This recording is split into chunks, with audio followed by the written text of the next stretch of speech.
আসসালামু আলাইকুম রহমতুল্লাহ। ডক্টর মঈন খানের এ কেমন ঘোষণা, কি ঘটেছে দেখুন। চমৎকার উদ্যোগ, ফলাফল কি? কঠিন পরীক্ষায় বিএনপির মিত্ররা, সেই পরীক্ষায় কি তারা পাশ করতে পারবে? দর্শক, ডক্টর মঈন খান এই মুহূর্তে বিএনপির যারা অতি গুরুত্বপূর্ণ নেতা তাদের মধ্যে প্রথম দিকেই বলা যায়। তিনি বলেছেন, ঘোষণা দিয়েছেন আন্দোলন চলতেই থাকবে, এখনও চলছে, বিভিন্ন ফরম্যাটে আন্দোলন হবে। এর মধ্যে নাগরিক ঐক্য একটা ব্যতিক্রমী উদ্যোগ নিয়েছে, সে উদ্যোগটা একটু বিশ্লেষণ করব। তার আগে বলবো, এই যে বিএনপির মিত্র নাগরিক ঐক্য, গণতন্ত্র মঞ্চের পার্ট, গণতন্ত্র মঞ্চ বা আরও যারা জাতীয়তাবাদী সমমনা জোট বা বাম ঐক্য ইত্যাদি ইত্যাদি, এদের সামনে এখন কঠিন পরীক্ষা। আমি জনগণকে, আমাদের দর্শক শ্রোতা যারা আছেন, আপনাদের শিখিয়ে দিচ্ছি, মাঠে ময়দানে দোকানপাটে সর্বত্র এই প্রশ্নের আলোকে বিএনপির মিত্রদের পরীক্ষা নেবেন। এই পরীক্ষায় পাশ করতে না পারলে তাদেরকে আওয়ামী কাতারে ঠেলে দিয়ে সমালোচনা করবেন, বিএনপি কাতারে তাদেরকে মূল্যায়ন করবেন না, বিএনপি সাথে নিলেও। পরীক্ষায় পাশ না করা পর্যন্ত বিএনপির সাথে যেন তারা এক মঞ্চে উঠতে না পারে। সেই পরীক্ষায় পাশ কি? এই নাগরিক ঐক্য, মাহমুদুর রহমান মান্না, জুনায়েদ সাকি কিংবা গণতন্ত্র মঞ্চ, এরা যে আসলেই সরকার বিরোধী, এরা যে আসলেই বিএনপির পক্ষের শক্তি, এজন্যে তাদেরকে প্রকাশ্যে ভারতের বিরুদ্ধে কথা বলতে হবে, ভারতের আধিপত্যবাদের বিরুদ্ধে সমালোচনা করতে হবে। বিএনপি যে ভাষায় করছে অ্যাটলিস্ট সেই ভাষায়। ভারতের আধিপত্যবাদের বিরুদ্ধে যতক্ষণ পর্যন্ত গণতন্ত্র মঞ্চ, নাগরিক ঐক্য স্পষ্ট ভাষায় কথা বলতে না পারবে, ততক্ষণ পর্যন্ত তারা প্রকৃত দেশপ্রেমিক এবং সরকারের দালাল মুক্ত নয়। এটা হচ্ছে তাদের মূল পরীক্ষা, কঠিন পরীক্ষা। এই পরীক্ষায় বিএনপি যে ভাষা ভারতকে ডিনাই করছে, সেই ভাষা ডিনাই করতে না পারলে গণতন্ত্র মঞ্চ, নাগরিক ঐক্য অমুক তমুক সব ভুয়া। এই পরীক্ষায় গণঅধিকার পরিষদ পাশ করেছে আগেই। এরপরে স্বাভাবিকভাবে জামাতকে সাথে নিয়ে আন্দোলনের প্রশ্ন যারা আপত্তি করবে তারাও দালাল, তারাও পরীক্ষায় ফেল। এই দুইটা বিষয়ের মাধ্যমে এদেরকে পরীক্ষা করবেন দর্শক। কারণ ভারতের দালালি বাদ দিতে পারলেই জামাতকে কাছে নিতে পারবে, ভারতের দালালি বাদ দিতে না পারলে জামাতকে নিয়ে আপত্তি করবেই, সহজ হিসাব। অতএব যতই যুগপৎ, যতই এক মঞ্চে আন্দোলন, যতই নতুন কর্মসূচি, যতই ঘোষণা, কোনো লাভ হবে না এই পরীক্ষায় পাশ করতে না পারলে।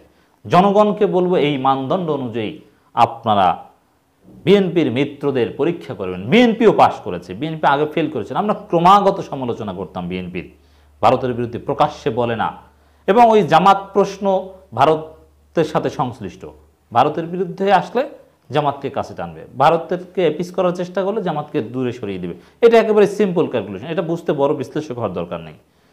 যাই হোক দর্শক, আন্দোলন চলতেই থাকবে, মঈন খান এই ঘোষণা দিয়েছেন।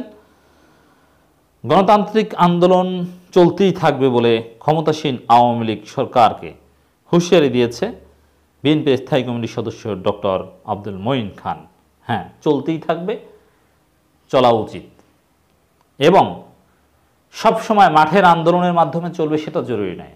এই যে কথাবার্তা বলা বা আমরা সরকারের বিভিন্ন ত্রুটি বিচ্যুতি তুলে ধরছি, আপনারা শুনছেন, শেয়ার করছেন, এটাও কিন্তু গণতান্ত্রিক আন্দোলনের একটা অংশ। একদিন আগে জাতীয় প্রেস ক্লাবের সামনে নাগরিক ঐক্যের উদ্যোগে প্রহসনের নির্বাচন মানি না গণতন্ত্র মঞ্চের গণস্বাক্ষরের উদ্বোধন অনুষ্ঠান, গণতন্ত্রের পক্ষে গণস্বাক্ষরের উদ্বোধনী অনুষ্ঠানে এই হুঁশিয়ারি দেন তিনি। এখন নাগরিক ঐক্য ছোট দল, তারা তো রাজপথের কোনো কর্মসূচি আলাদাভাবে করার সক্ষমতা রাখে না, কিন্তু গণস্বাক্ষরের মতো একটা কর্মসূচি তারা হাতে নিয়েছে, ইটস গুড, এটা অ্যাপ্রিসিয়েট করা যাবে। দেখেন, এই ধরনের একটু ব্যতিক্রমী কর্মসূচি, এগুলো কখন অ্যাপ্রিসিয়েট করা যাবে? যখন দেখবেন মাঠের কর্মসূচি নেই। যেমন এই মুহূর্তে মাঠে কর্মসূচি নেই, এই মুহূর্তে কর্মসূচি হচ্ছে আলোচনা সভা, এই টাইপের ক্রিয়েটিভ কর্মসূচি। এই মুহূর্তে গণস্বাক্ষর বা এরকম আরও যদি কোনো কর্মসূচি, কালো পতাকা বেঁধে বা হাতে নিয়ে কোথাও বসে থাকা বা যে কোনো কিছু আসুক, এগুলো we would like to appreciate it. কিন্তু যখন মাঠের কর্মসূচি চলছে, তখন যদি কেউ এই টাইপের কর্মসূচি চলে, তখন এটা সমর্থনযোগ্য নয়, তখন এটার উদ্দেশ্য ভিন্ন বলতে হবে। যাই হোক, গণস্বাক্ষর নিলেই হবে না, এই নাগরিক ঐক্যকে পরীক্ষায় পাশ করতে হবে। তারা ভারতের দালালি করে না, এটা তাদেরকে প্রমাণ করতে হবে। মঈন খান বলেন, যতক্ষণ না দেশের মানুষের গণতান্ত্রিক আকাঙ্ক্ষা ফিরিয়ে দিতে না পারবো ততক্ষণ পর্যন্ত রাজপথ ছাড়ব না। মঈন খানের কঠিন ঘোষণা। তিনি আরো বলেন, ভোটবিহীন এ সরকার কোনোদিন জনগণের প্রতিনিধিত্ব করতে পারবে না। এদেশ সৃষ্টি হয়েছিল গণতন্ত্র, দারিদ্র মানুষের অর্থনৈতিক মুক্তির জন্য। আজকে সরকারকে প্রশ্ন করতে চাই, এ সরকার নিজের দাবি দ্বারা নাকি মুক্তিযুদ্ধের পক্ষের শক্তি? যে সরকার গণতন্ত্র হত্যা করে ও সব সম্পদ কুক্ষিগত করে একটি অলিগার্ক তৈরি করে, এই সরকারের মধ্যে অলিগার্কের অভাব নেই, সেটা আমরা বারবার বলি। সেই সরকার কিভাবে মুক্তিযুদ্ধের পক্ষের শক্তি হতে পারে? মুক্তিযুদ্ধের পক্ষের শক্তি অবশ্যই, কিন্তু সে হক আদায় করতে পারছে না, এটা হচ্ছে উত্তর। বিএনপির সিনিয়র এই নেতা বলেন, আমরা স্পষ্ট ভাষায় বলে দিতে চাই, দেশের গণতন্ত্র ছাড়া অন্য কোনো পদ্ধতি চলবে না। এই সরকার গায়ের জোরে ও বন্দুকের নলের জোরে ক্ষমতায় আছে। আজকে শুধু আমরাই কথা বলছি না, বিশ্বের বিভিন্ন মিডিয়া ও রাষ্ট্রের বক্তব্য দেখুন। এই প্রশ্ন নির্বাচন সম্পর্কে বিগত কয়েক বছর ধরে আমরা বিরোধী দলগুলো যে ভাষায় কথা বলছি বা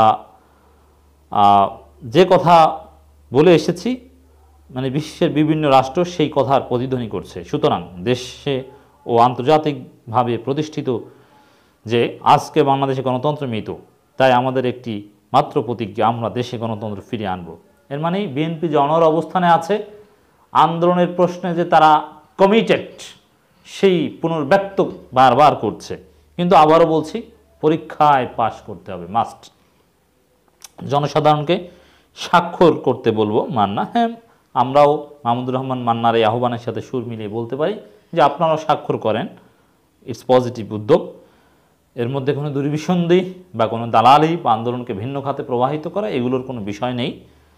হ্যাঁ, যদি হরতাল অবরোধ চলতো আর সেই মুহূর্তে যদি এরা গণস্বাক্ষরের মতো কাজ নিয়ে থাকতো, তাহলে বলতাম যে এটা আন্দোলনকে ভিন্ন খাতে প্রবাহিত। যদিও মাহমুদুর রহমান মান্না, গণতন্ত্র মঞ্চ, বাম ঐক্য, এদেরকে অলস সন্দেহের চোখে দেখতে হবে, পরীক্ষা নিতে হবে। পরীক্ষা পাশ করলে তাদেরকে গণতন্ত্রের পক্ষের শক্তি হিসেবে, দালাল মুক্ত হিসেবে সার্টিফিকেট দেওয়া যাবে। আমাদের সার্টিফিকেটের মূল্য অনেক, কারণ আমাদের সার্টিফিকেট অনুযায়ী ফেল করেছে শাহজাহান ওমর, তাদেরকে আগে ভাগেই দালাল সার্টিফিকেট দিয়েছিলাম, সেটা কিন্তু প্রমাণিত হয়েছে। অতএব গণতন্ত্র মঞ্চের ক্ষেত্রেও সেটা প্রযোজ্য হতে পারে।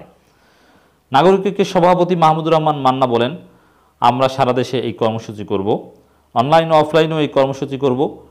এখন থেকে জাতীয় প্রেস ক্লাবের সামনে প্রতিদিন একবেলা এই গণস্বাক্ষর কর্মসূচি পালন করব। অনলাইনে এই কর্মসূচি পালন বা এই ধরনের এই বিষয়গুলো জোরালো করা যেতে পারে, কারণ মানুষ একটা ভয়ের সংস্কৃতির মধ্যে আছে। এমনকি গণতন্ত্রের পক্ষে স্বাক্ষর দিবে, এতেও অনেকে ভয় পাবে যে কোথায় স্বাক্ষর দিয়ে আবার কোন বিপদে পড়ে, চাকরি চলে যায় না কি হয়। অতএব কিন্তু সে গণতন্ত্র চায়, সে ভোটাধিকার চায়, কিন্তু স্বাক্ষর দিতেও ভয় পায়, এরকম একটা সংস্কৃতি তৈরি করা হয়েছে। এজন্যে অনলাইনে এই বিষয়টা এখন ডিজিটালাইজ করতে হবে। অফলাইন স্বাক্ষর এটাও ঠিক আছে, কিন্তু অনলাইনের উপর ব্যাপক জোর দিতে হবে, তাহলে এটা বেশি কার্যকর হবে, আরও ব্যাপক সাড়া পাবে বলে মনে করি। এরপর ঢাকায় বিভিন্ন নগরের বা বিভিন্ন জায়গায় যাবে, জনসাধারণকে স্বাক্ষর করতে বলবো। আমরাও বলবো যে স্বাক্ষর করুন, গণতন্ত্রের পক্ষে স্বাক্ষর করে আপনাদের অবস্থান জানান। এ সময় বিপ্লবী ওয়ার্কার্স পার্টির সাধারণ সম্পাদক সাইফুল হক, এই সাইফুল হক কিন্তু তাকে সন্দেহের চোখে দেখতে হবে। তিনি জামাত নিয়ে আপত্তিকর কথাবার্তা মাঝে মাঝে বলেন, পরীক্ষায় পুরোপুরি পাশ করতে পারেননি, ভারতের আধিপত্যবাদের বিরুদ্ধে সোচ্চার হয়ে নিজেকে গণতন্ত্রের পক্ষের শক্তি হিসেবে প্রমাণ দিতে হবে তাকে, আমরা বলবো। তিনি আরও বলেন, ভোটবিহীন এই সরকার কোনোদিন জনগণের প্রতিনিধিত্ব করতে পারবে না। যাই হোক, সাইফুল হক বা আর সাইফুল হক বলেন, নাগরিক ঐক্যের সাধারণ সম্পাদক শহীদুল্লাহ কায়সার সহ বিভিন্ন রাজনৈতিক দলের নেতাকর্মীরা উপস্থিত ছিলেন। জামাতের লোকজনও এখানে স্বাক্ষর করতে পারেন। দীর্ঘমেয়াদে এর কিছুটা ফলাফল আছে যে জনগণ অ্যাটলিস্ট গণতন্ত্রের পক্ষে এই কর্মসূচিগুলো আন্তর্জাতিকভাবে প্রেজেন্ট করতে পারলে উপকারিতা আছে। এসব কর্মসূচির ফলাফল হিসাবে বাংলাদেশের বর্তমান যে সরকার, নতুন সরকার, তাদের কাছে গুরুত্ব নাই, সেটা আপনারাও জানেন। হরতাল অবরোধ, জনগণ প্রাণ দেওয়া, জীবন দেওয়া, আহত হওয়া, নিহত হওয়া, তাতেই তাদের টনক নড়ে না। আর স্বাক্ষরে কি টনক নড়বে? সরকারের কাছে নেই, কিন্তু আন্তর্জাতিক সম্প্রদায়ের কাছে, জাতিসংঘের কাছে গুরুত্ব আছে। 111 সরকার যখন ক্ষমতা ছিল, তখন কিন্তু এই ধরনের গণস্বাক্ষর বা অমুকের মুক্তির জন্য স্বাক্ষর, লক্ষ কোটি মানুষের স্বাক্ষর, এগুলো কিন্তু যথেষ্ট পপুলারিটি পেয়েছিল এবং এগুলো অনেক ক্ষেত্রে কাজ করে। এই যে ডক্টর ইউনূসের ক্ষেত্রে যে বিবৃতি, সেক্ষেত্রে কিন্তু এই স্বাক্ষর বিভিন্ন নেতাদের বা আন্তর্জাতিক তৎপরতা ডক্টর ইউনূসের পক্ষে, সেখানে স্বাক্ষর জিনিসটাই একটা গুরুত্বপূর্ণ ভূমিকা পালন করেছে। অতএব ইন্টারন্যাশনাল কমিউনিটির কাছে জনগণের স্বাক্ষর দেওয়া লিখিতভাবে এটা আলাদাভাবে তাৎপর্য বহন করে। জনগণের কোনো একটা দাবি ইন জেনারেল সেটা এক ধরনের, আর আলাদাভাবে স্বাক্ষর দেওয়া, স্বাক্ষর জিনিসটাই তাৎপর্যপূর্ণ। অতএব এটাকে আমি গুরুত্বপূর্ণ হিসাবেই আপনাদেরকে স্বাক্ষর দেওয়ার জন্য আহ্বান জানাচ্ছি।